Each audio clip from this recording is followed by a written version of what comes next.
things. You may or may not have gotten, you may or may not have noticed, you've gotten an email that says your papers are available with comments online. We finally got through them. So they've all been posted. We hold them until we finish all of them instead of sending them one at a time. So you've gotten all your papers back. I think we have decided that after tonight, if we're going to give, when we are going to give fairly substantial lectures, i.e. when I'm going to get up and lecture, we'll post the lectures ahead of time. A couple of people, well, who sits right there, Kyla, who's not here tonight, says she downloaded all the lectures and likes to read them before class, and apparently I make more sense if you've read my lecture ahead of time. So, because we've been posting them so you can reread it. She suggested to us indirectly that we post it ahead of time so you can read it if you want before class. You get everything but my inappropriate jokes in writing. That said, I'm going to talk for a little while tonight about this topic, and then Hagel's going to talk, we'll have a break, and then we're going to work on infographics in the second half of class. So like an independent work time, there's a group of folks who need to leave early tonight. If that includes you, then you're fine to leave after the break. But we wanted to make sure, since we're using this technology that is perhaps outside of your wheelhouse, to provide more time for you to actually work on your project while we're in the room and can talk to you. The other thing too is that we know we haven't given you feedback on your proposal yet. So if it is something you are particularly concerned about, that's an opportunity to double check with us. Yeah, it's on the docket. We already feel bad. Sorry, we're working on it. She feels bad. I gave up feeling bad years ago. Oh yes, okay. I guess I have another 5 years plus tenure to stop feeling bad. But yeah, so if you are concerned, if you do have questions about the proposal and are worried that we're not going to get to it fast enough, tonight's the chance to talk to us about it. Okay. So, in a recent article in the New Yorker magazine, this is my Saturday afternoon on the couch reading, by Atul Gawande called Slow Ideas. The original title was Slow Ideas, Some Innovations Spread Fast. How do you speed the ones that don't? I think this is a problem for those of us who work in sustainability. He's talking about the history of surgical anesthesia and surgical antiseptics. He's talking about innovations in medicine.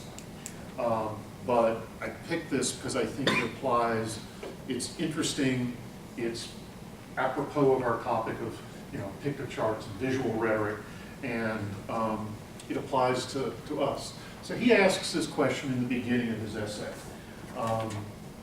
Why do some innovations spread so swiftly and others so slowly? Consider the very different trajectories of surgical anesthesia and antiseptics. Both of which were discovered in the 19th century. The first part of his article, he goes on to explain to you that anesthesia, right, painkillers, ether, spread immediately. Within 6 months of its first trial, every surgeon in America was doing it. Antiseptics, which was lysis, invented by Dr. Lister, took a whole generation to get adopted. One of the biggest problems with medicine, especially surgery, in the 19th century is about half the patients died of infection. And they had this thing that would stop the infections and save about half the patients. And it took about 30 years for people to start doing it. Why? Think about the future consequences of unsustainable behavior. You've got something you want them to do, and why won't they do it? Let's see here. So, Gawande writes, and I'm sorry, I didn't make you read this article, so I will read a couple of pieces to you from it. So he says, what are the key differences between anesthetics and antiseptics? First, one combated a visible and immediate problem, pain. The other combated an invisible problem, germs, whose effects wouldn't be manifest until well after the operation. Second, although both made life better for patients, only one made life better for doctors.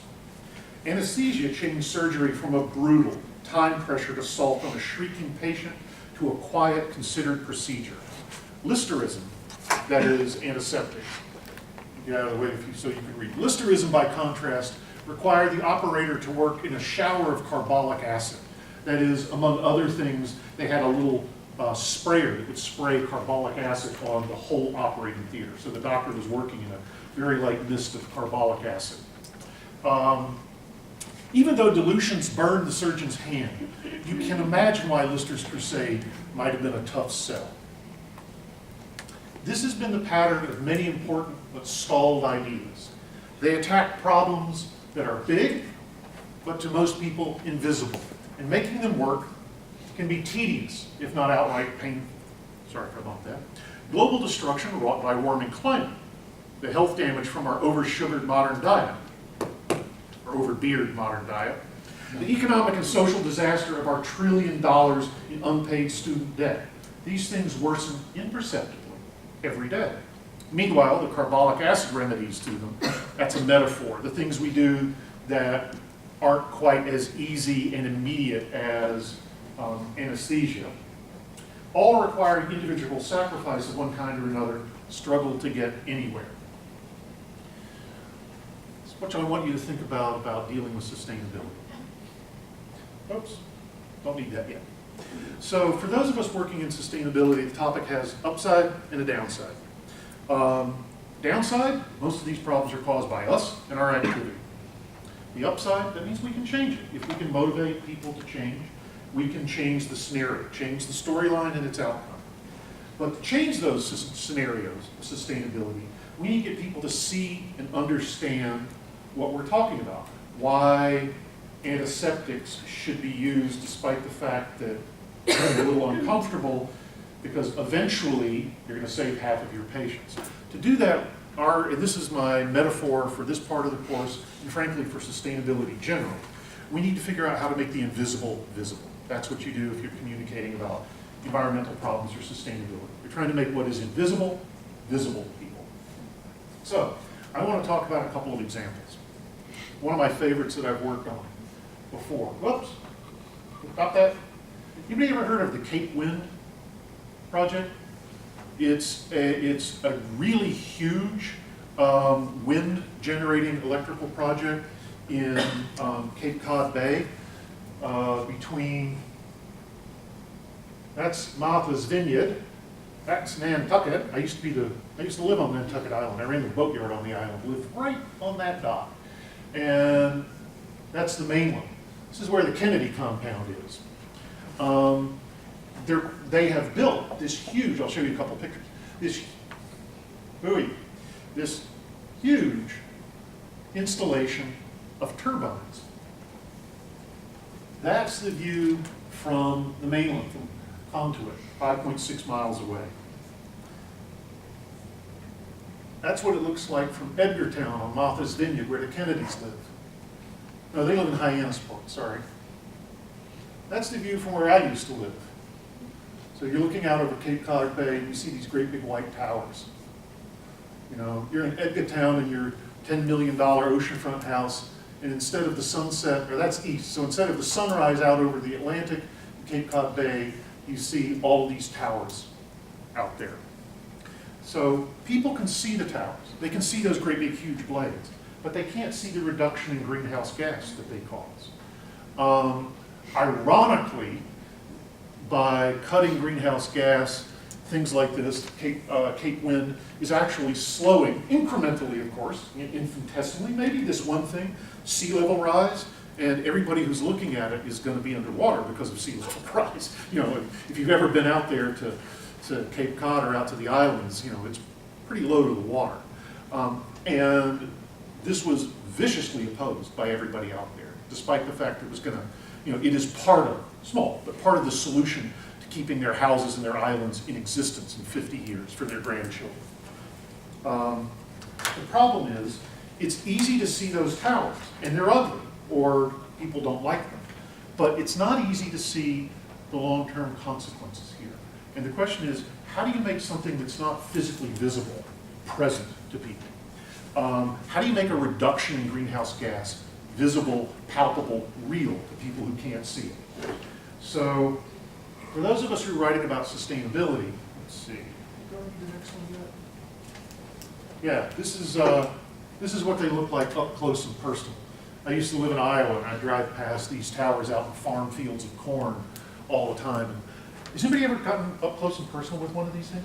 They're actually kind of beautiful. You got this big green landscape of nothing but corn everywhere you look in Iowa, and it's flat as a pancake. And these things are sprouting, and they're really kind of cool. Most people hate them. I like them. Okay, so for those of us writing about sustainability, right? Preserving resources for future generations, not constraining the choices and opportunities of the future. Our job is to bridge the gap that people can't see between causes and future consequences.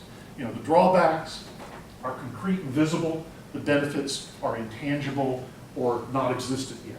So you can reset your thermostat, I can limit the amount I drive, but that's inconvenient. And it's hard to see just how much CO2 I've kept out of the atmosphere by lowering the thermostat in my house. And I used to live in Iowa, where like right now it's like 1 below 0 there, and everybody's walking around their house with a t-shirt on, and they have a thermostat set at 75. I spent the whole winter dressed in, heavy sweaters and down booties, and we kept our thermostat set at 65. But everybody thought we were crazy. Who wants to wear down booties and wear a winter sweater when you can just turn the thermostat up and be back in your t-shirt? My neighbors all used to do that. So I'm going to suggest that sustainability is invisible because of 3 things. And we've mentioned this before, I just want to give you some examples. Time, space, and what I call the mundane. So if sustainability is about preserving resources for future generations, we have to know what the future is going to look like, and we have to care what the future is going to look like.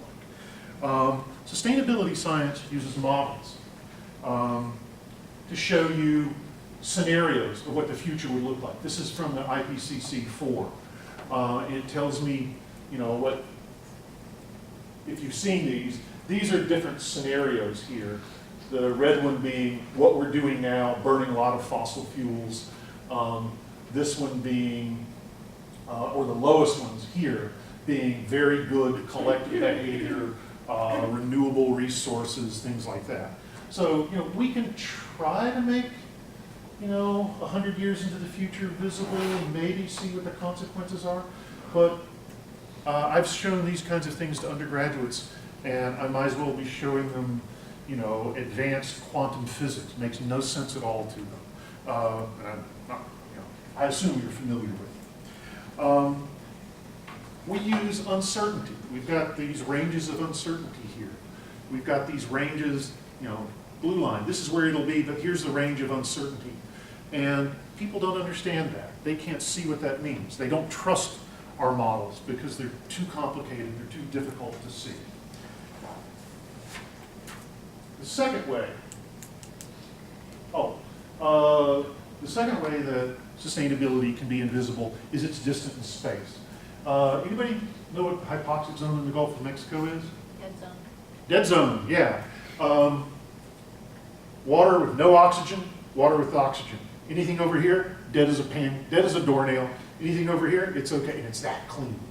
I spent years working in a Gulf of Mexico hypoxia group in Iowa. And the problem here is that terrible consequence is caused by the overuse of nitrogen fertilizer on cornfields that we now use to make ethanol to lower our carbon footprint. Everything is connected to some, Senshaw will talk to you about systems and systems thinking. This is the Mississippi Atchafalaya River Basin, comes into the Gulf of Mexico right here off Louisiana. That's the dead zone off the coast of Louisiana, red hypoxic zone, red area. And this is in 1995, this picture. It was as big as the state of Connecticut. It gets bigger all the time. It's seasonal, but the problem is, how do you get the guys I used to work with who live on the Des Moines Lobe and grow corn to understand that what they're doing up here is causing, 1,000, 2,000 miles downriver, is causing that. They can't see it. It's so far away. And of course, you may or may not know this, but thanks to corn grain ethanol, the price of corn went from about $1.50 a bushel to over $5 a bushel in 2 years. The price of acre of good Iowa farmland went from about $2,000 an acre to $6,000 an acre in about 2 years. It's hard to get people to see this. The third thing we struggle with that makes the invisible, or that makes sustainability invisible, is it's banal. It's like watering your yard. My next door neighbor waters his grass even when it's raining. He does it every day. Let's see. Huh? Yes. Yeah. Where does he live? He lives on the corner of Obrapia and West Angeles in South Tampa. That's, yeah. The thing that saves him is all of our houses in that neighborhood have 2 water systems. We have potable water and we have reclaimed water. And if you're hooked up to reclaimed water, you can water whenever, it doesn't matter. So you're using- Can't wait But till that's they a change that. fallacy too. I Sure. can't wait till they Reclaim. change Yeah, Yeah. but that's the problem with the city. All my neighbors think, oh, it's free. Of course, it's not, but it's reclaimed. I've tried to talk to Scotty. He says, Carl, it's reclaimed water. You know, stop being such a.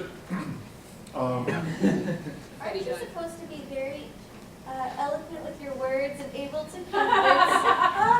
You're so convincing to us. To use your rhetoric skills.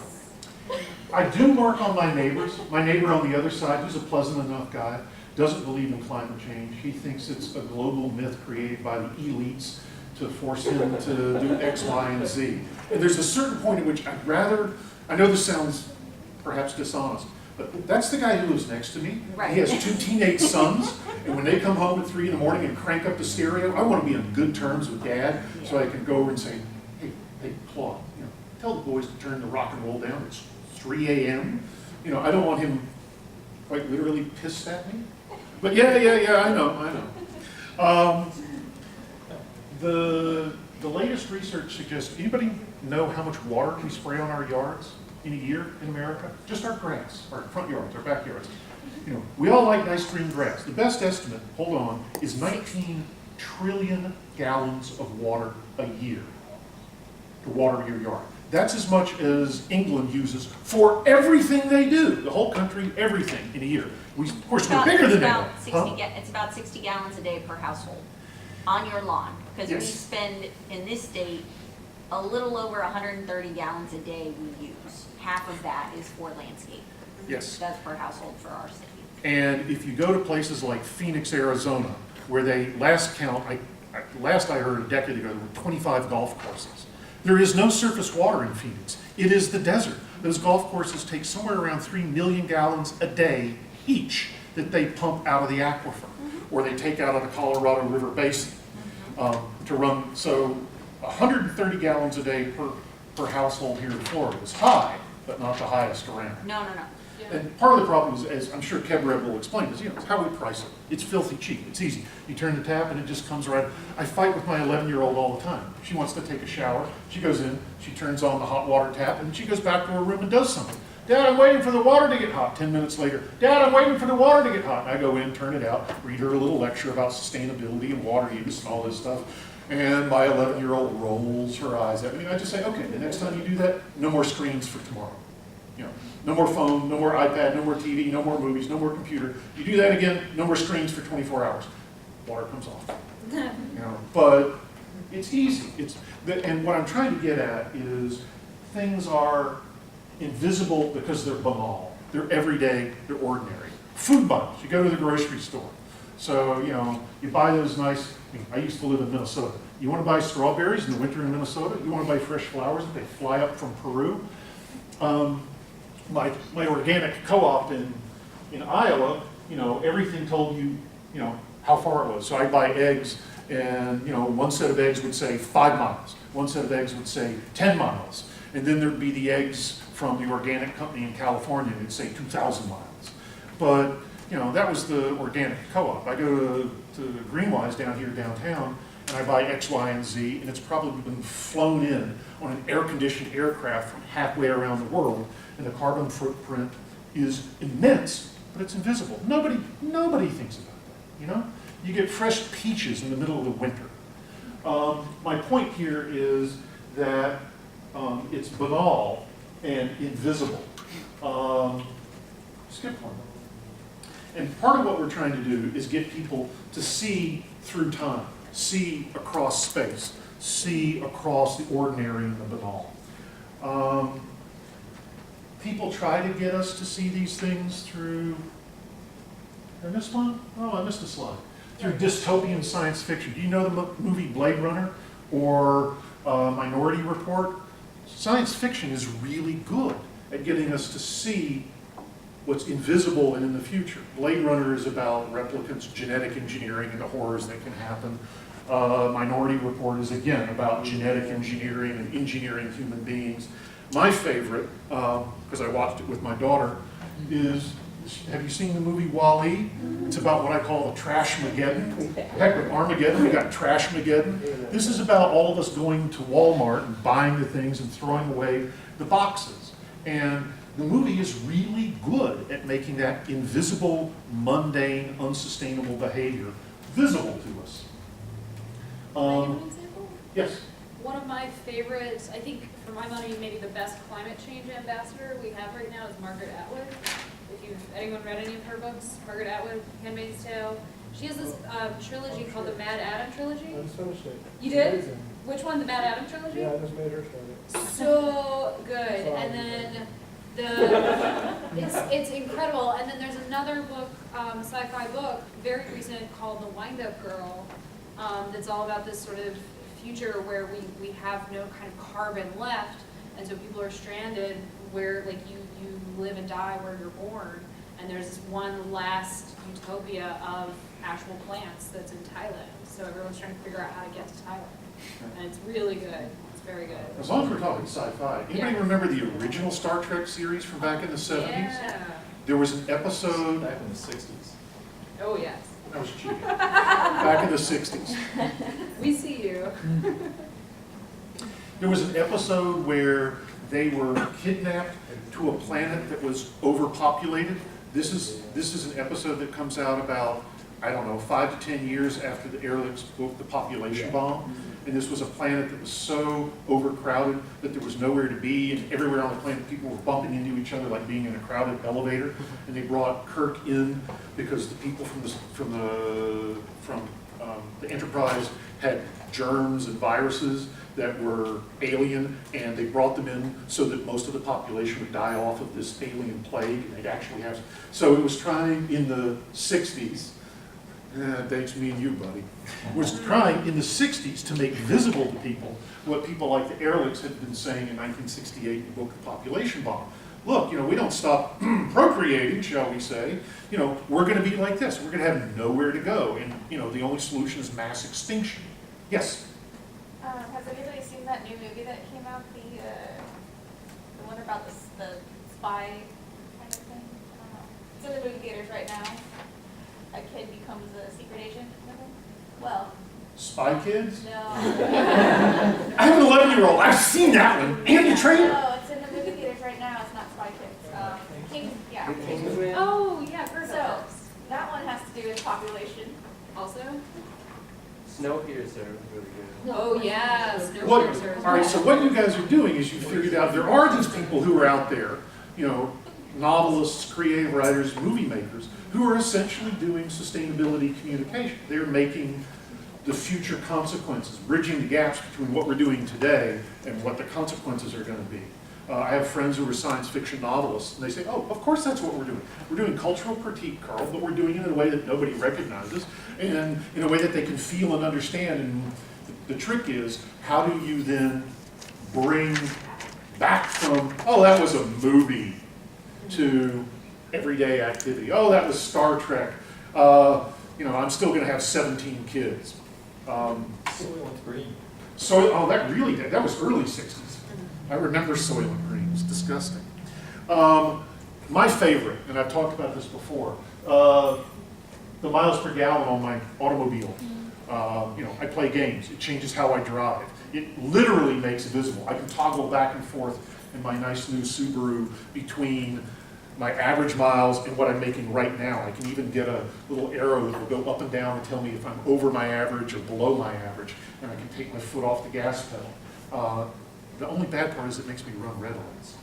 I don't want to stop at the red light because it screws up my gas mileage, so I run through a lot of yellows and they turn red just as I'm whoosh, going through.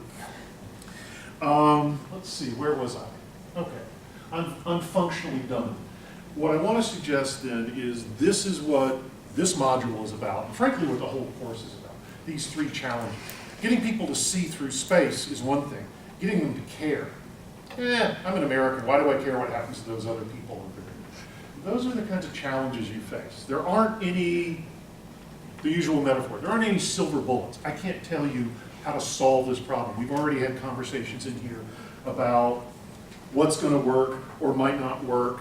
What we can do is give you some ways, give you some silver shotgun shell pellets for making the invisible visible.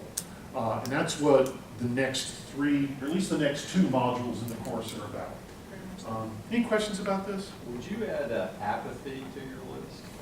Because as I was reading down, I kept thinking, I can almost add apathy to that. The time and space one day. Yeah, I would say apathy maybe is here. I go tell Scotty next door he's apathetic. You could also say you get the sustainability or the environmental equivalent of what in the philanthropic community they call disaster saturation. Every month there's some great big huge terrible thing happening in the world and there's a plea, we need $100 million to stop X. I'm not trying to make fun of it, but there is in the philanthropic and giving community, I'm going to lose the phrase, somebody help me, but there is a phrase like burnout or saturation. Look, I've heard so many pleas for this disaster that I don't listen to them anymore. That's one of the things you're going to face. You want to talk about water, he's going to talk about plastics, he's going to talk about energy. I think they're all important, but how do you overcome, apathy or saturation? Things that are just everyday, ordinary, and banal. Okay, questions about any of this? I'm done. I'm done for the night. She gets to talk. I do. No? Okay, We're good? we're Okay. good. You gonna load yours up? Yes, they're already up. Just gotta pull them up. All right. And I'm gonna borrow that thing. Borrow my clicker? Yes, please. All right. I thought I invented this cool thing, making the invisible visible. I thought, whoa, anybody ever watch Madagascar? King of the Lemurs? I thought that in my own mind I did. I thought I was brilliant. Then I ran across it somewhere about a year later in something I read. Yeah, of course. Did you have your thought before that paper was published? Actually, I did it. Well, then maybe it still was your thought. Oh, the really depressing thing out of linguistics and literary theory is, in fact, almost Bakhtin's speech genres. Almost everything you say, somebody has already said. Yes. Almost all your words and thoughts are taken from someone else. The notion of originality and creativity was invented in the late 18th, early 19th century by the Romantic poets. Doesn't really work. Wordsworth wanted to feel special, and the rest of us have to suffer with that. Ooh, So- nicely put. Thank you. All right, so I'm going to take over your spot here. Thank you. Okay, so what I have to talk to you about is more, you like some Wordsworth bashing? Okay. I do. Is a little more sort of practical, hands-on, some ideas to think about as you are, although I think that the making the invisible visible is some of those practical, theoretical concepts that you can take away from this course. But some actual kind of principles that you can apply to the work that you're doing building these infographics. Some of you may be familiar with this. Just out of curiosity, is anyone in here consider yourself a designer or a design person? Done a little bit, yeah. Have any of you used Photoshop? A few more, okay. So you already have a little bit of street cred on the design front. A little, yes. So, okay. So these principles may be seem very basic, but it is very hard when you're in the thick of actually making a thing to remember them, right? So what I encourage you to do is think about these as you're building your work, but then just as you would do as you revise a draft of a written paper, after you finish it, walk away for a day, and then come back and look at it and use these principles and sort of use them as a checklist and go through, have I actually sort of paid attention to these? And as with any principles, whether it's good design or good writing or good music or whatever, rules are made to be broken. But you want to start by following the rules and then break them deliberately if you decide to break them. Okay, so let's get started. All right, so visual rhetoric, this is my starting point. I think that because you read that Kinross Rhetoric of Neutrality piece last week, I think the concept of visual rhetoric is probably pretty clear, or at least the notion that visual things can be rhetorical, right? But just to underscore that, so this is an example of the annotated Obama poster. You can find this online if you Google the annotated Obama poster. It's actually this very cool kind of interactive graphic where if you hover your mouse over these different circles, it'll pop up an explanation of what is happening rhetorically in each of those kind of places. So the example here is, and this is not by the author, right, or the designer. You know the artist who made this, Shepard Fairey? Yeah, Shepard Fairey is a famous graphic artist. So this is a rhetorical analyst kind of making guesses about what his intentions are. He says here about these colors, right? So we have these kind of two shades of blue happening, right? And then we have this red and this kind of yellow cream color. And he says, I wonder if he's playing the concept of racial transcendence here, right? By portraying our first black president in these kind of American colors, right? And removing the notion of the skin color. He is superimposed with red, white, and blue, kind of remarking him as a new symbol of color. He also says that the amateur color theorist in me notes the muted, desaturated tonal character of the color palette. What he's saying is that these aren't neon, right? These colors are not colors that pop out at you. They all sort of blend together. And to my eye, this decision lends the image a nostalgic quality. So imagine an Instagram photograph in your head. This color would fit right in, right? This is a very sort of nostalgic photographic color palette. And so it functions subtly, he says, to combat nagging perceptions of Obama's inexperience, right? This poster makes him look older than his years in experience from the first campaign in 2008. He looks plenty old now, so now that he's gotten all his gray hairs. Poor fella. Yeah, so one quick note about this. So this is a rhetorical analyst making points about what is functioning here. And he uses the phrase, I wonder if Fairey is playing with. When it comes to visual rhetoric, just like any other form of rhetoric, the question of what the author intended to do is kind of moot, right? So I assume a number of you in the room have taken some kind of literature class in high school or secondary school or college, right? Where you have to read a book, a novel, and you got to talk about it. And we can't have any access to what the author meant, right? All we can do is talk about what's on the page. Similarly, when you're looking at a visual, you know, we don't have some sort of magical transcendent access to intention. In your case, when you make your infographics, we do, because you're writing a memo about your intentions, right? So Carl and I will have magical transcendent access to your intentions, but typically you don't. And so all you can do is kind of work with what's on the page. So keep that in mind, right? That this isn't necessarily about what the author or artist intended to do, but what's actually being communicated when we talk about things like visual rhetoric. Okay, so the rhetoric of things. I like to point this out. There's a piece that we have assigned in the class in the past that I often assign when I teach visual rhetoric called Declaration by Design, which takes this exact same argument about visual rhetoric and extends it into the physical realm. And I like to just juxtapose these two objects to kind of make the point that I already started to make last week, which is, what is, ooh, I have a pointer. What is this? Looks like a juicer. A juicer? Any other guesses? Coffee grinder. Yeah.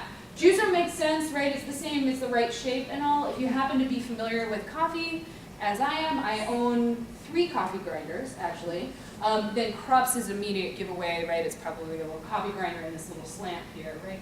So it's a shape that we have sort of a shared reference for if you belong to a culture that drinks a lot of coffee that is prepared in a particular way.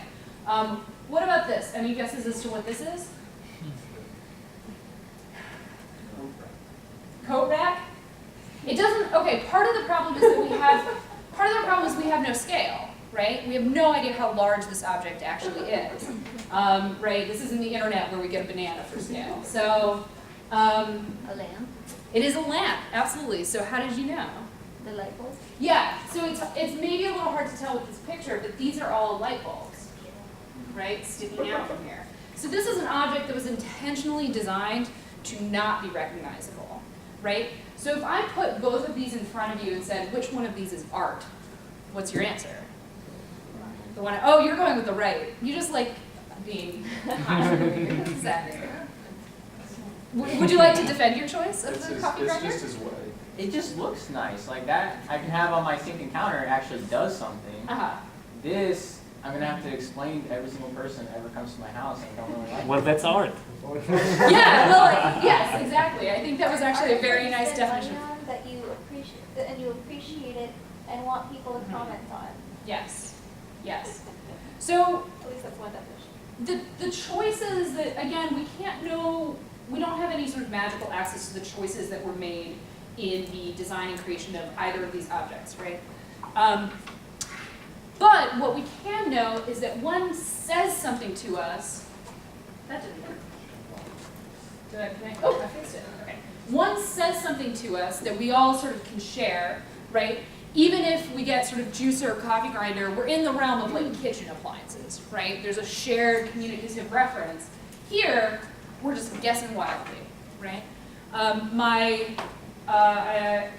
To illustrate this point, I love this story. My very best friend in the whole wide world has a degree in art history from Brown University. And she took me to the Los Angeles County Museum of Modern Art, LACMA, a few years ago. And by the time we were like halfway through the exhibits, like I'm an art lover, I like art, but I was raised mostly in Europe and went to a lot of old things and looked at a lot of old things. And so sort of halfway through this museum, there was a point where we rounded a corner and there was a ladder leaned up against the wall, and I was like, I don't know if that's an exhibit. Like, what's going on here? Is this art? Is this part of it? And she was like, no, I think they're just fixing things. Like, I'm pretty sure this is just equipment.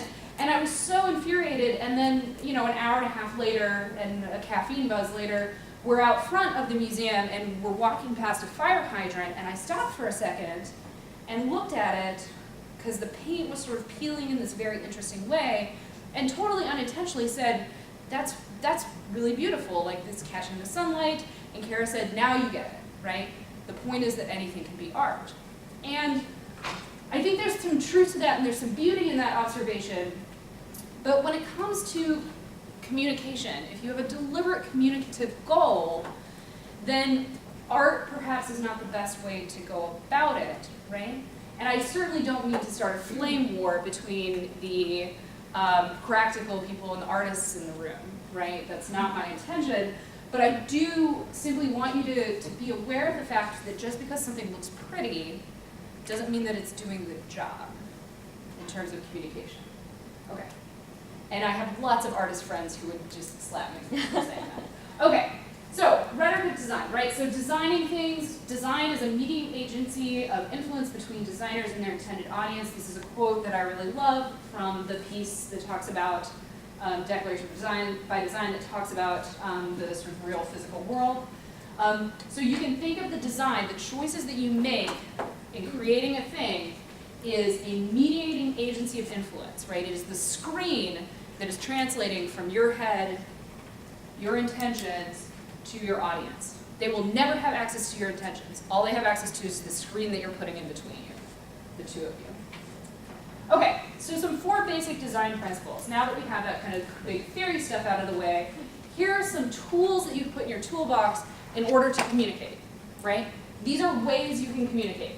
And yes, it is the crap design principles.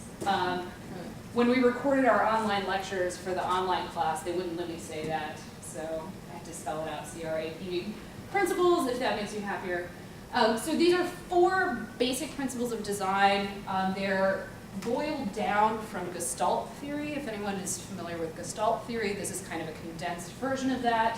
If you're not familiar with Gestalt theory, forget I said anything.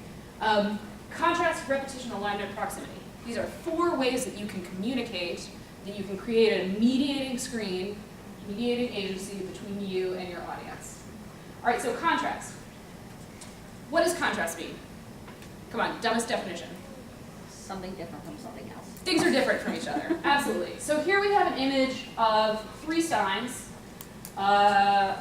attached to the same pole.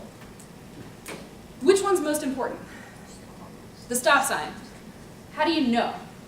Biggest. Blah, blah, blah, blah, blah, blah. Talk louder. The biggest It's is the at the top. biggest, it's at the top. The letters are bigger. The letters are bigger. It's focus. Wait, say more about that. So like the depth of field shows how the stop sign is first, and then everything else is rather blurry in the background. That is a beautiful observation that no one has ever made, and I had not even thought about. So what Catalina just did was catapult us out of the sort of imagining that we're actually physically there looking at the sign to looking at this as an image, right? This is an image that has been composed by a person, and they had to make a choice, right? You know when you're like focusing your Instagram camera and you got to tap on the picture where you want to focus or whatever. I'm on an Instagram kick tonight. They have made a choice to focus on the stop sign. So absolutely, there's a difference in the clarity, like literally the clarity of this image for the stop sign versus down here that looks a little fuzzier. I'd never noticed that before. That's a beautiful observation. Thank you. So we have at least, what, 4 differences? We have a difference in the size of the sign. We have difference in the placement, you know, top, bottom. We have a difference in the size of the letters, the clarity. There's one other major difference. The shape. Absolutely. Fun fact, the stop sign is the only sign in all but 2, I'm going to get this wrong, I think it's 2 countries that has this octagonal shape, right? So think about it. You know, how many times you're driving through a parking lot, you're trying to figure out as you pull up to a stop, do they have a stop sign? You see the back of it, you know it's a stop sign, right? And it's the shape, because from behind, the only thing you can see is the shape. We have been, those of us who have driven for a while, right, have been completely acclimated to associate this shape with this sign. That's the power of design. That's repetition. We'll get there in a second, right? So in this case, contrast, the act of differentiating certain features, allow us to make sudden judgments, very quick judgments about relative importance, right, of items. So we said that the stop sign is bigger, the letters are bigger, it's on top, it has a unique shape, right? How do all of these differences make us know the stop sign is more important, right? We could have just as easily said, well, this one's really different, so this must be important. This one doesn't have any words, it only has a picture, right? Why do the qualities that are differentiate the stop sign make it more important? Does the question make sense? What are the qualities, like what is the thing that makes us bigger better than smaller? Or more important than smaller? Far away. Do what? You can see it from far away. Yes, absolutely. That is a very good point, Jared, right? So if we're talking about the context of driving signs, the thing you can see from furthest away is probably designed to be the most important and relay the most important information.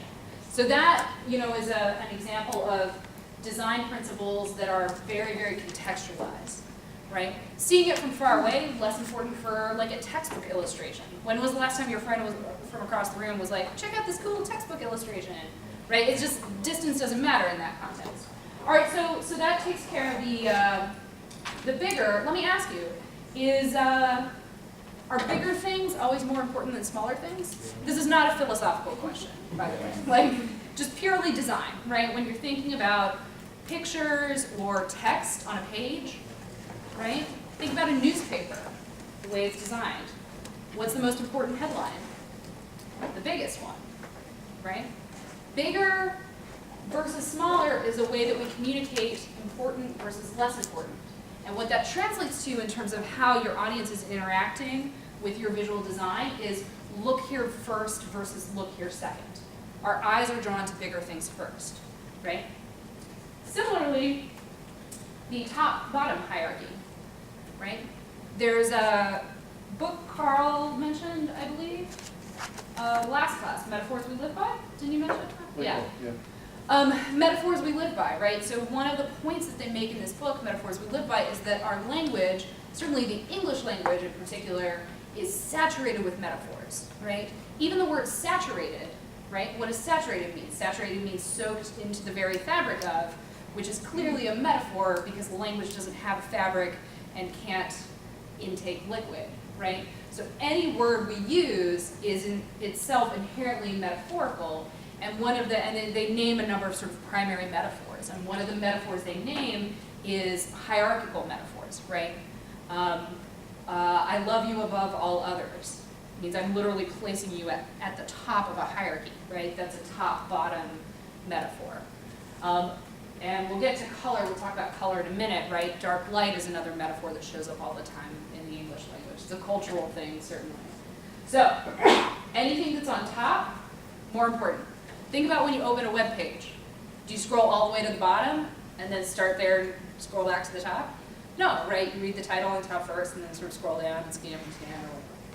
Okay, so that's contrast. Would the relationship of the size of the letters to the background make a difference? Because in all way, the letters take up virtually all of the background, whereas in stop, there's a great deal of technically white space around it. Yes, absolutely. That isolates them and sort of focuses them a little better. Absolutely. The P of the craft principles is proximity. And so removing proximity, right? Moving things further away from other things also draws attention to them by creating these sort of like seas of white space around them. And I understand that this is technically red space, but it's, conceptually white space. Yeah, conceptually white space. So absolutely, right? It draws attention to the stop because there's more kind of empty space around it versus here this is more crowded. And there's all kinds of, if you delve into the psychological research, there's all kinds of cool psych research about the ways our brains process information and what we like to look at and what is soothing to look at and all that kind of thing. I gave you the Psychology of Colors webpage to read, and that's drawing from a lot of that cool research. All right, so that's contrast. Repetition. So repetition is using repeated patterns, motifs, placement, color, type, whatever. You are repeating something in order to communicate some kind of relationship between those things, right? So my example here is from Google. We all use Google, right, for school email at the very least. And every Google web page, whether it's a calendar, this is my calendar, or a email page, or your Google Drive, whatever it is, there's this repeated toolbar at the top, right? Why does Google do this? Why do they repeat the exact same toolbar in the exact same place in the exact same layout every time? So you don't get lost. Yeah, exactly, Tyler. Like it's super straightforward. It's a usability issue, right? We as humans can only retain so much information. We can only pay attention to so many things at the same time. So they are avoiding asking us to relearn things over and over again, right? And in the case of Google, at least for me, this particular repetition makes this almost sort of disappear. Like I don't even notice it unless I need it, right? Unless I'm actually navigating to that portion of the web page. It just doesn't even enter my field of vision. The same thing happens with advertisements on websites. So where on a website do you find an advertisement, like literal location? The side, top. Side, what side? Left or right? Right. And the top.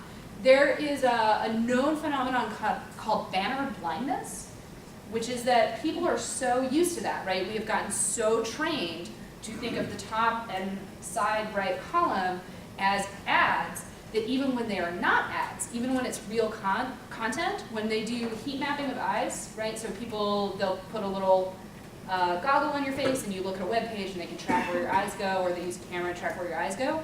People don't look at those spaces on web pages anymore.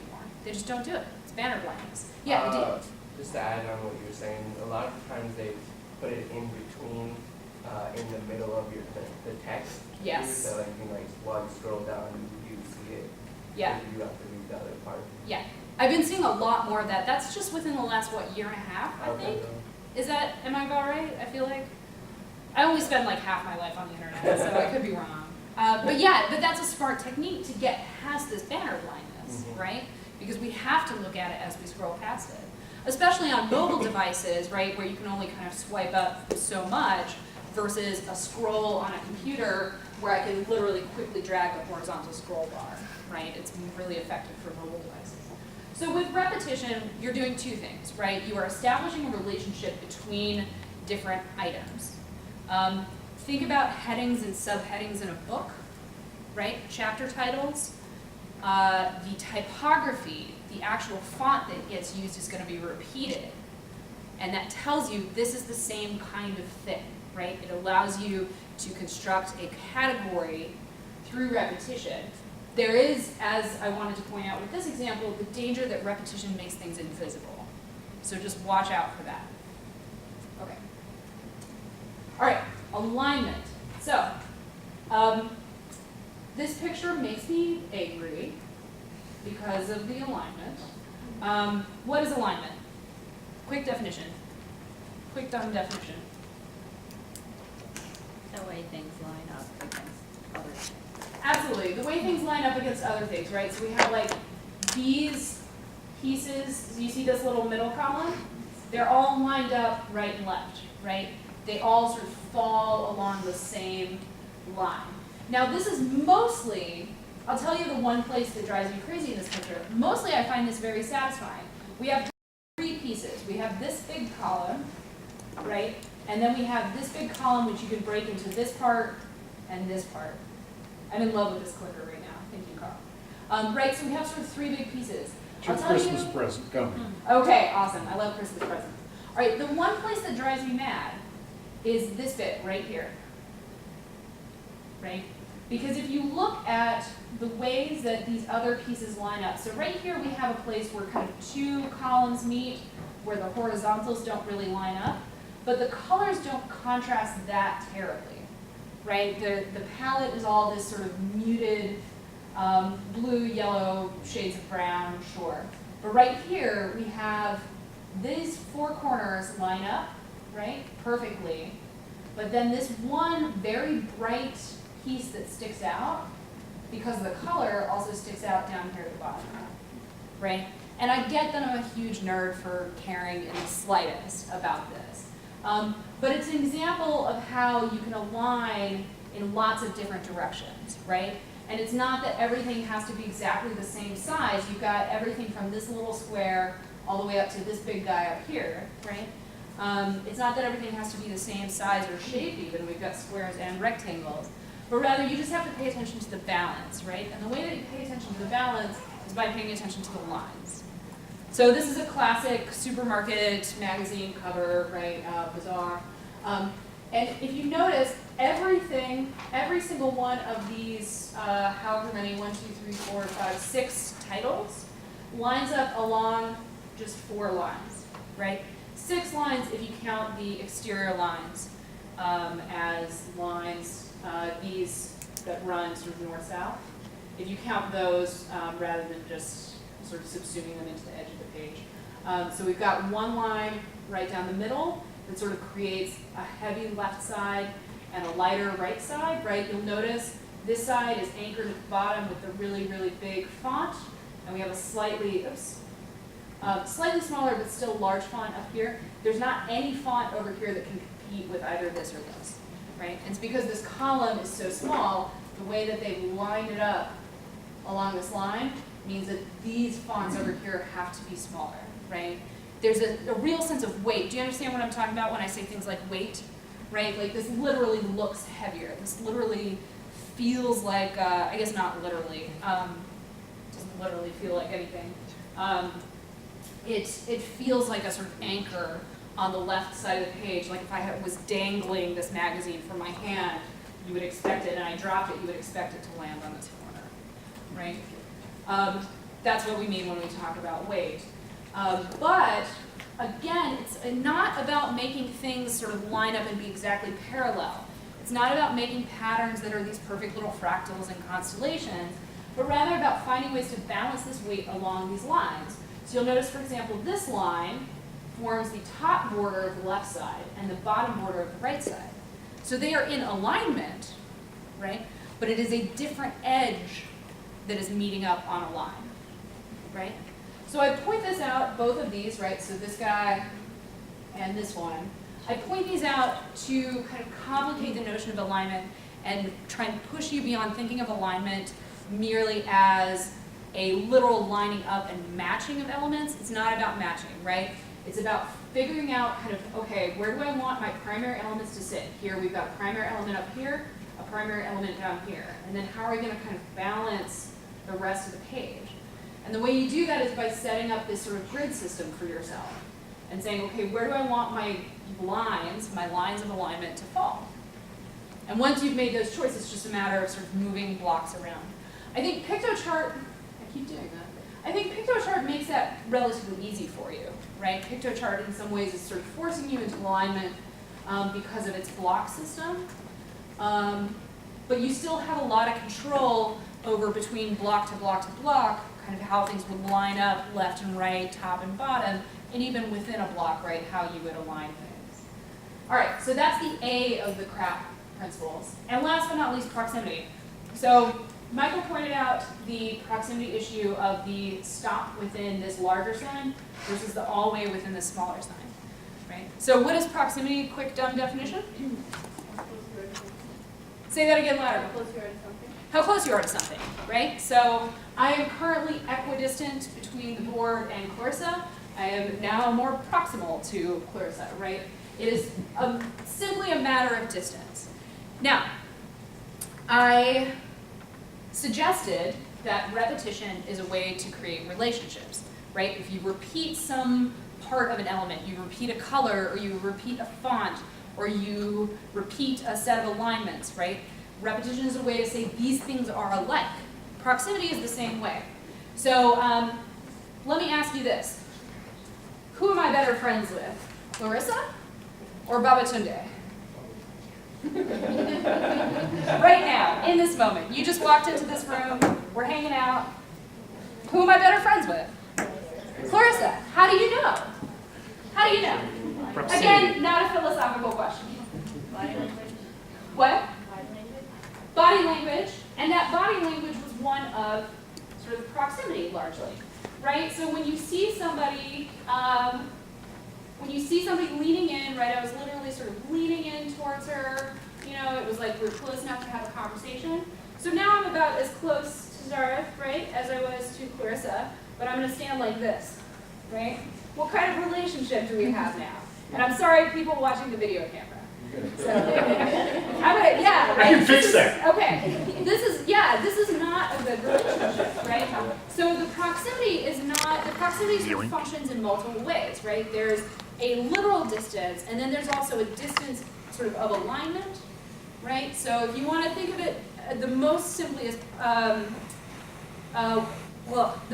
way to think of it is just this literal, okay, what is the number of feet between us, right? But when you start thinking about proximity in combination with things like alignment, right? Are things parallel to each other? Are they angled to each other? Are they angled towards each other, right? Suddenly, this means something very different than this.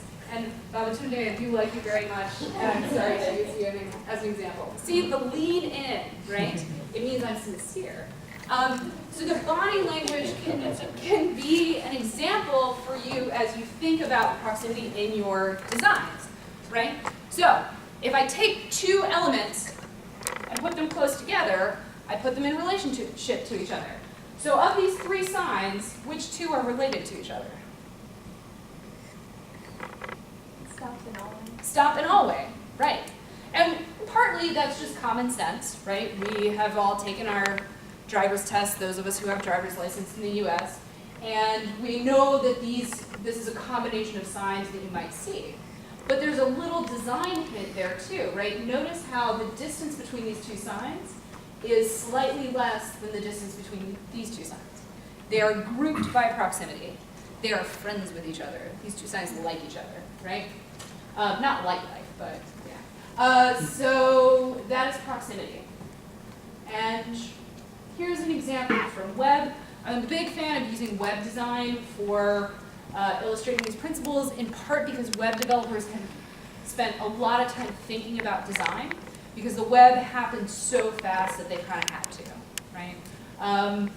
In Facebook's login, right, they have put together the email or phone login, the password, and then the login button, right? And this just seems totally logical, right? Why would you not put username, password, and then like submit button right next to each other? But I will bet you dollars to donuts, every one of us in this room has been on a website where there is a login and a password, and then this submit button is like down here somewhere, right? Dollars to donuts, we've all had that situation. Or you're on your mobile phone and you put in your username and password and you have to scroll up before you can hit submit, right? So it appears to not be proximal, right? This proximity tells us these things go together, and as soon as you break the proximity for things that logically should be close to each other, you suddenly infuriate people. And the same is true with visual design, right? If people think that groups of things should be close to each other and they're not, the person is going to be left, the viewer is going to be left wondering why, right? And that's the number one thing I can tell you about implementing these design principles is that your bottom line design principle, the bottom line thing you should always be thinking about is similarity and difference, right? Whether it's a contrast of shape and size, whether it's about repeating elements, whether it's about aligning them, whether it's about how close they are. People read meaning into similarity and difference, right? That's the history of civilization and racism and sexism, right? People read meaning into similarity and difference. And so when you make things the same, they think they go together. And when you make things different, they think they don't. And so if you make things different on accident, then people will read meaning where there isn't any. And if you make things the same on accident, then people will read meaning where there isn't any, right? So you have to make intentional choices. Even if the viewer can't access your intention, that doesn't free you from making good choices. All right, so that's what I have to say about that. I want to talk about color and type briefly, and then we will be done with the talking at you.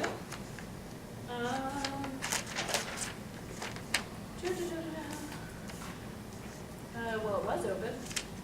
Oh, there we go. Okay, here we go. All right, color and type. So this is sort of a, I think, obvious place to go after talking about these crap design principles, because when we're talking about things like contrast and repetition in particular, color and typography are some obvious ways in which to introduce contrast and repetition, similarity and difference into your design, right? So, I asked you to read two things about color. One was I gave you a link to that infographic that I showed in class previously, the culture colors wheel that I really love.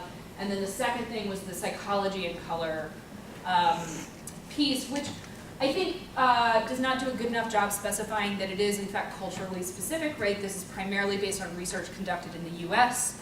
And so if you are not from the US and you were sitting there thinking, I don't think this is right, you're right. But it did give you a good working set of vocabulary about color. The two I really want to point out are hue and intensity. So when we talk about colors in everyday life, right? So what color is Carl's shirt? Blue. None of these are trick questions, people. You can just shout it out. Okay. Yes, Carl's shirt. Slate blue. Yes, slate blue. Slate blue. I thought men could only see gray, right? Glad I wore a clean shirt tonight. Yes, versus what color is my laptop cover? Red. Red. Yeah, it's sort of pinkish. It's not my favorite, but yes, it's red, right? When we make these color distinctions, blue, red, yellow, green, what we're doing is we're talking about hue, right? That's actually the technical term, right? Then when we start talking about how bright something is, bam, that's a bright red, you know, versus a slate kind of blue, versus an understated purple, whatever the case may be, right? What we're talking about is intensity. So you may see from left to right here, kind of fading of these colors, right? And sometimes when we talk about blue versus light blue, what we're actually talking about is two different intensities of the same hue. It gets complicated fast, right? As you saw, again, in that Psychology of Colors article, they actually gave you two further tint and tone ways of talking about. No, there were three, tint, tone, and shades. Yeah, thank you, tint, tone, and shades. So they give you four ways of talking about it. You are welcome to get that into it if you like. I'll chat with you about it. But this is as nerdy as we really need to go. Okay, so the colors and cultures, we've talked about it in the past. I wanted to highlight it again because I think that when we talk about, not necessarily in this class, but in our field in rhetoric, when we talk about things like visual rhetoric, we don't always do service to the fact that most of these conversations are culturally specific. So I just try and call attention to this over and over again as much as possible. Oops, going the wrong way. Okay, so combining the color and the CRAT principles, I think it's probably pretty straightforward, right? So in this case, we have, okay, yes, here we go. So thinking about the C, what does the C stand for? Contrast. Contrast, right? So in this picture, right, what are we supposed to pay attention to? The socks. How do you know? The color and. The contrast of the color, exactly. We have this sort of dark background and then these bright orange socks. So this is why I wanted to give you the terminology intensity. Intensity is one of the ways that we, just like bigger is more important than smaller, right? Brighter is more important than lighter, typically, right? Or fainter, I should say. Brighter is more important than fainter. So this bright color, yes? Would you also argue proximity, because they're right smack in front of the front? Yes, absolutely. Very good point. You all are much better at this than my other guy is. Okay. Absolutely. There's this much like the point about the stop sign. Isn't that called damning with faint praise? That is. I'm sorry. You all are very good at this on your own terms. Okay. So much like with the point about Catalina, that was your point, I think, about the stop sign, right? Where the focal point of the image becomes important. Similarly, your point, Michael, about proximity is encouraging us to view this as an image rather than as though we're somehow peering into real life. Absolutely. Okay. What does the R stand for? Repetition. Repetition, yes. So, in this particular image, right, we have lots of different people. What is the primary thing we notice about them? They're nurses or doctors? Medical, some kind of medical, absolutely. How do we know that? The scrubs, absolutely. So there's this particular kind of cut of clothing. Also the color, right? This is a lecture about color.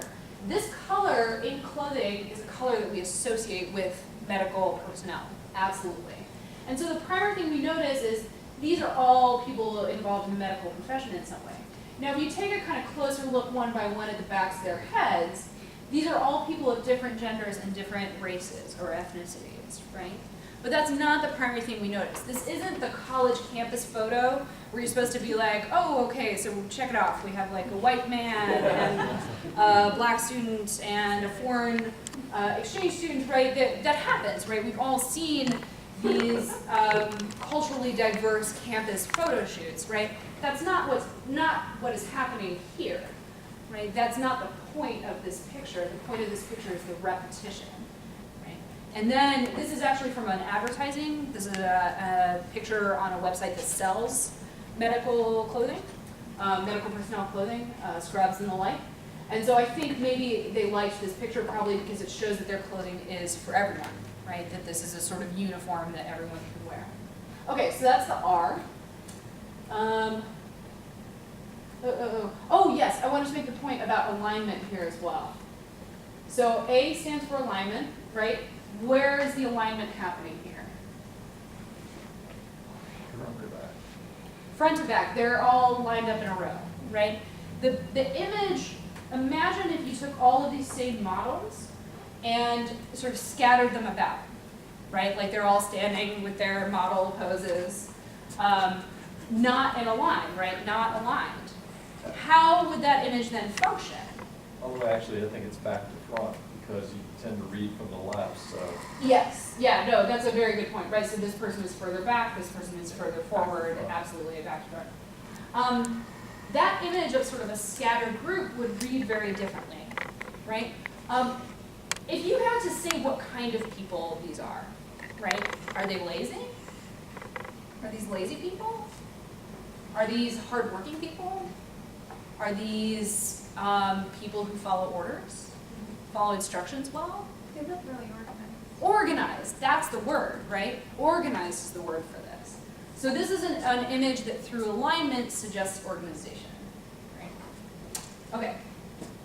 And you're all welcome to accuse me of reading too much into everything later. Don't worry, my partner does it every time we watch commercials on television. Okay, so typography. Typography, therefore, and we didn't talk about proximity. Michael made the point with the socks. Very good point. Okay, typography. There are four main characteristics, just like with color. I wanted you to know hue and intensity.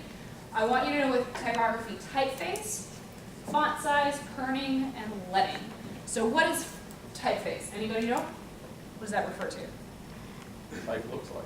What the type looks like. Face of the type. There is a common word that we use, the font. Yeah, the font, exactly.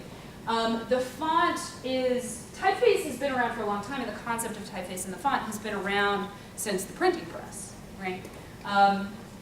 The reason it's called typeface actually, right, is that the old printing presses, they would actually have to hand set the letters. So you get your manuscript and then you literally have a little block for each letter and you put it down and it's got the letter kind of sticking up out of a wooden block. So it's the face of the block and the type is on there, and then they put the sheet across it and and they're inked, right? And they put a sheet of paper and then push a big heavy roller across, and that's how you print, right? So that's where the word typeface comes from. We now have the more popularized word font. There's a slight technical difference I don't fully understand, so let's not worry about it.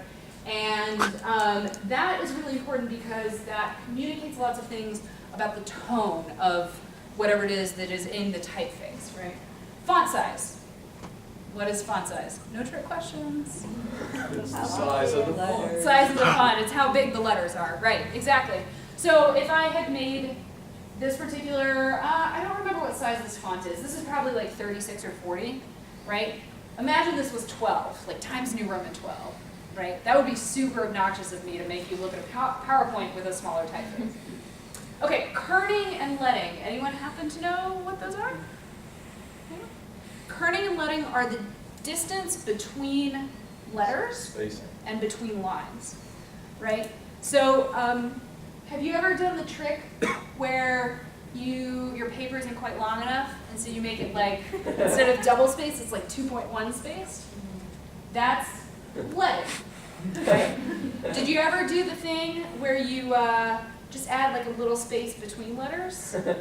That's kerning, right? Don't do that. By the way, we are trained readers, we are professional readers, and so we will know this. Also, Can I interrupt? Yes, please. I once gave an undergraduate class of page length, 7-page paper, and it was early computers. I had a student who gave me a paper. Each page had about 3 inches by 3 inches of text in the middle. Looked like a picture in a great big white frame. You know, he had about 100 words, but you could get about 20 words on each page. And I thought he figured I wouldn't notice. Maybe he was one of these artists I was talking about earlier. Yes. All right, so kerning and leading, right? Kerning, space between letters, leading, space between words. The other place, if the kerning space between letters is not ringing any bells, if you've seen books that are typeset to be even on both edges, right, where the letters line up perfectly on both edges, rather than being raggedy on the right side, every so often there'll be a line in the text where there's, yes, exactly, center justification, not center, Justification. Yeah. just justified, that's the word, Yeah. okay. Every so often there'll be a line in the text where one of the words is like super drawn out and there's like all these weird spaces, right? That's because they use kerning to enable the justification of that line. Okay, so typeface types, many of you probably already know this, right? The major distinction that we use in professional writing is serif versus sans serif. So serif is any font that has these little, any typeface that has these little kind of hangy bits off the ends of the lines, right? And that is a technical term, so write it down, hangy bits. They're actually called ledges. I could have just read it off the slide. Okay. These tiny little ledges, right? And then sans serif, of which Helvetica is an example, is a clean line with no sort of extra ledges on it, right? And there's a whole super fascinating history of typefaces if you are a geek like I am. And sans serif fonts are all wrapped up in the development of modernity, as was suggested in the Kinross Rhetoric of Neutrality article that you read. If you are interested in this kind of stuff, there's also a documentary called Helvetica that I cannot recommend highly enough. I believe it's on Netflix. It is. It is on Netflix? Okay. Gary Good. Hustwood did it, it was great. Yes, it's so good, it's so good. One of the main things that you will hear people talk about with design and typography is that the serif fonts tend to be easier to read in print, right, as in like a hard copy paper, and sans serif fonts tend to be easier to read on screens. If you start paying attention to this distinction, this serif-sans serif distinction, you'll start noticing it everywhere, right, print versus screen. The other place you'll see the big distinction is in a lot of professionally typeset books, reports, corporate manuals, whatever. Headings, right, titles of chapters, subheadings of sections will be in sans serif, and the body text will be in serif.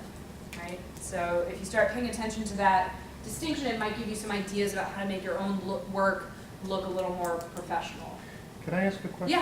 Yeah. This is not my field, but part of this is about readability and therefore ease with which people can get the information. Yes. So my analogy is years ago, when we looked at computers with those big cathode ray tubes, people were about 35% more efficient reading off print than reading off screen, because the resolution on the screens was really bad. And And the light wasn't great either. Right. I fought for 2 years with folks here in the College of Sustainability, and then I gave up because I lost. But if you do justified margins, correct me if I'm wrong, it makes a text harder to read because there's not a clean, regular shape. And everybody, I think you're going to notice when you get these, everybody in the college here insists on doing justified margins, and it makes it harder to read what they say. They wouldn't listen to me because I was the English professor. But what she's suggesting to you is one of the ways you get people to understand what you're saying is you make it's invisible. You make it easy for them to process the information. You use a typeface that's appropriate for print or screen, and you use right justification with a jagged, or left justification with a jagged right margin. And nobody notices it, but it's easier for their eyes and their optic nerves to process the information. I think in functional, I don't have an artistic bone in my body, shamefully, but I think in those functional terms. The justified versus left justified is actually a great example of this sort of ease of use. So any guesses as to why it's easier to read something that's left justified and jagged on the side? Because we're used to it. Tyler? Where you start, yeah, absolutely. So there's a consistency to kind of this regular rhythm. Think like the typewriter starting over. Also, it sounds so simplistic, but you're less likely to lose your place, right? Because your eye, as it's tracking across the page, sort of remembers, okay, this line I just finished only goes out this far, and so I'm going to jump to the next line. Whereas when lines are justified all the way down, it is much more likely that you're reading and you go, wait, where was my place? And instead of looking for shapes, you have to actually read and comprehend the words, right? Make sense? Similarly, it is much easier to read lowercase and uppercase combined than all uppercase text. For the same reason, because the distinction between this like uppercase and then this Y, right? So this T extends up, the Y extends down, the P extends down, this is right in the middle, the F goes up and down, these are in the middle, right? We have these very distinctive sizes. Think about alignment, right? We have 3 sets of alignment. We've got alignment up top, 4 sets, I'm sorry. We've got this top alignment across the T and the F. We have alignment across the Y, P, E, A, C, E.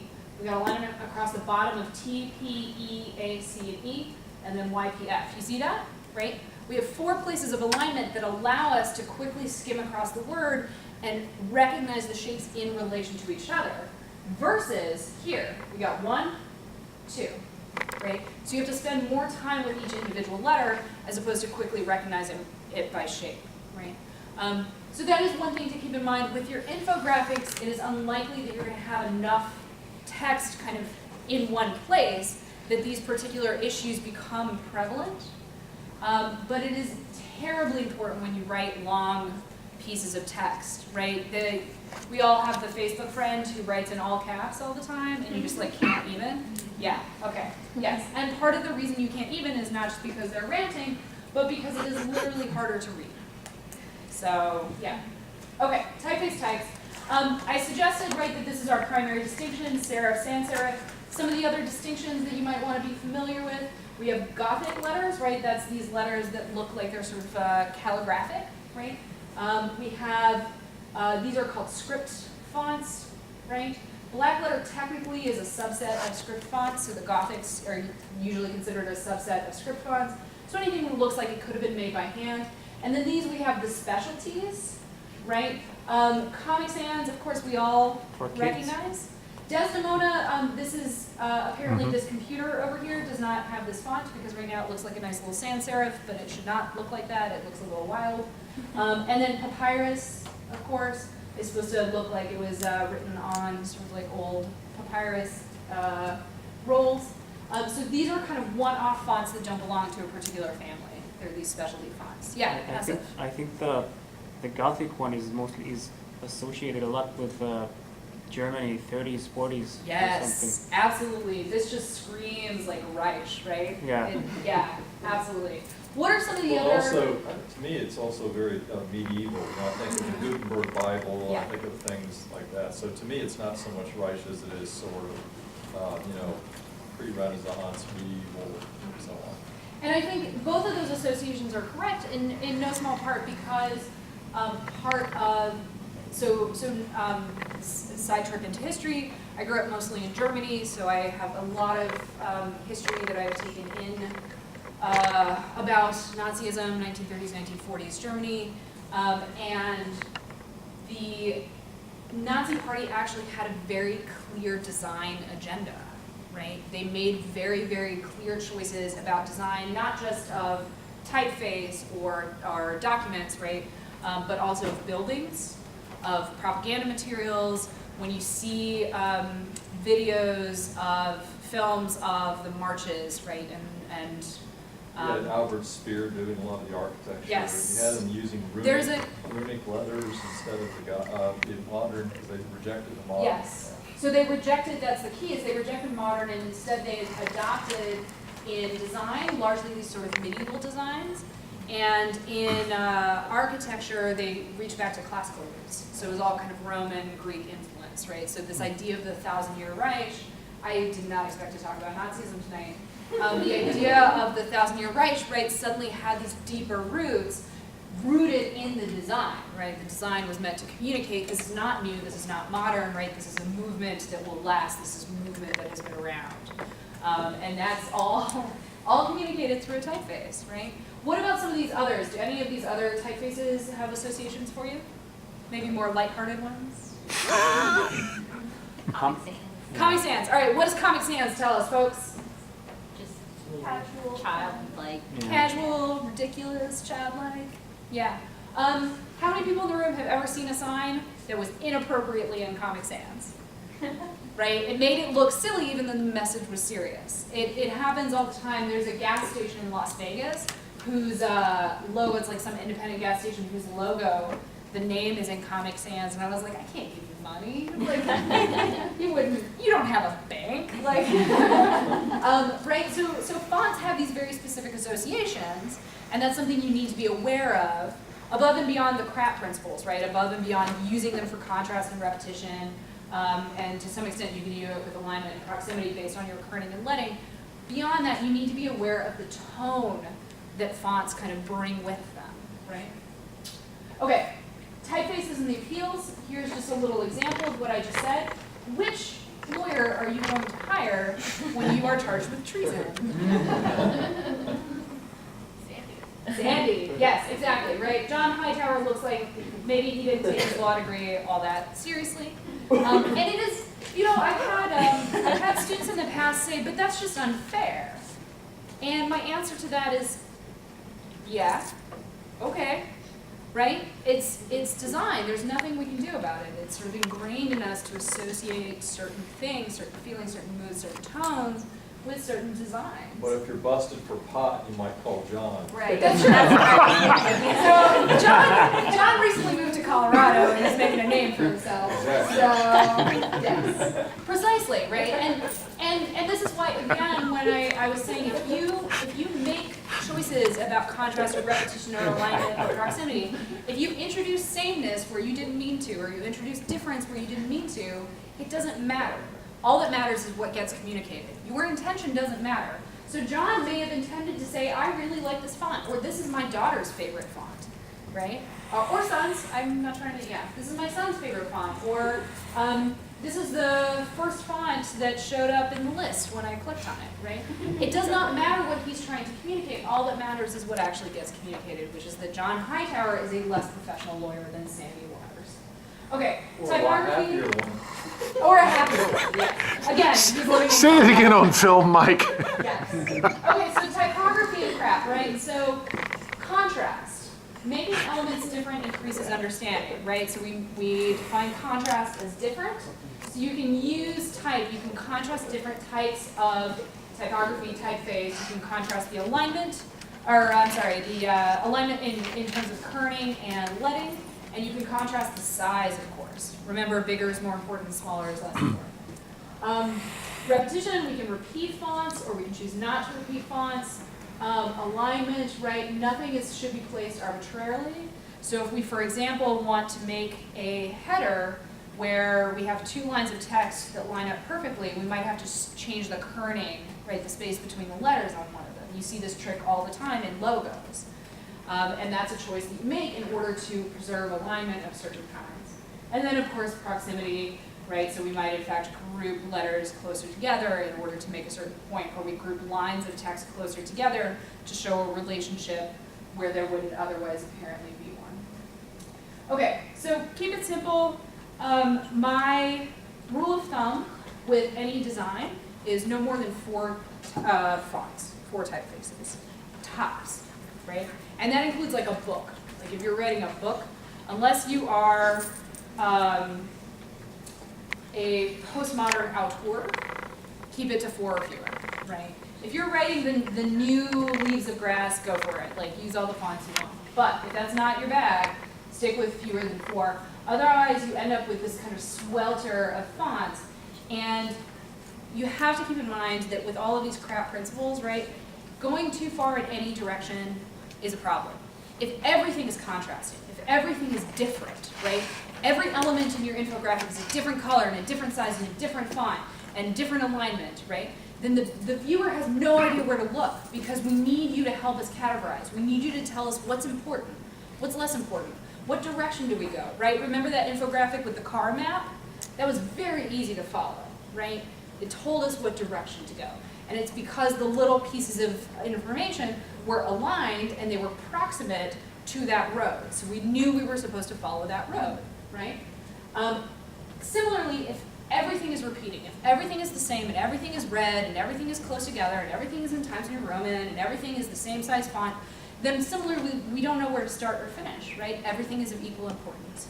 So you have to make sure you don't sort of veer too far in either direction. So 4 gives you enough wiggle room to create some contrast without creating too much contrast. And that's all I have to say about type.